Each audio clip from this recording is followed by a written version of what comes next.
You are looking at Julian's pronunciation guide, where we look at how to pronounce better some of the most mispronounced words in the world, like this other curious word. But how do you say what you're looking for today?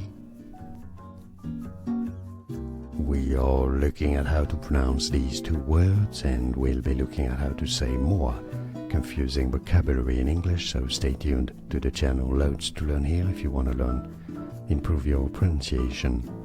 So the top word here is the adjective. Loath is how it is said.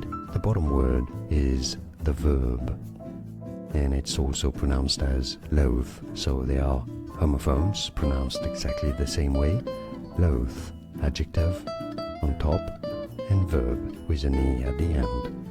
And now you know. Like this video if you found it useful. Appreciate your support. More videos for you here to learn more correct pronunciations in English. Thanks for watching.